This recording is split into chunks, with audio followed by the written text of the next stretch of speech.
தமிழர் திருநாளான பொங்கல் பண்டிகை முன்னிட்டு சமூக நலன் மற்றும் மகளிர் உரிமைத்துறை அமைச்சர் கீதா ஜீவன் ஆலோசனைப்படி சமூக நலத்துறை அலுவலகத்தில் கொண்டாடப்பட்ட சமத்துவ பொங்கல் விழா. சமூக நலத்துறை ஊழியர்கள் பங்கேற்பு. தமிழர் திருநாளாம் பொங்கல் பண்டிகை வருகின்ற 14ஆம் தேதி கொண்டாடப்பட உள்ள நிலையில் தற்பொழுது தமிழகம் முழுவதும் பள்ளி, கல்லூரி மற்றும் அரசு அலுவலகங்களில் சமத்துவ பொங்கல் விழா வெகு உற்சாகமாக கொண்டாடப்பட்டு வருகின்றது. இந்த நிலையில் தமிழக சமூக நலன் மற்றும் மகளிர் உரிமைத்துறை அமைச்சர் கீதா ஜீவன் சமத்துவ பொங்கல் கொண்டாட ஆலோசனை வழங்கினார்.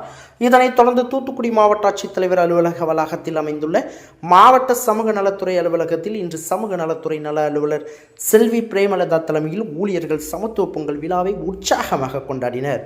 புத்தாடை அணிந்து சூரிய பகவானை வழிபட்டு புதுப்பானையில் பொங்கல் வைத்து உற்சாகமாக பொங்கல் பண்டிகையை கொண்டாடினர். பின்னர் ஒருவருக்கொருவர் பொங்கல் வாழ்த்துக்களை தெரிவித்துக் கொண்டனர்.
பெல் பட்டனையும் கிளிக் செய்யுங்கள்.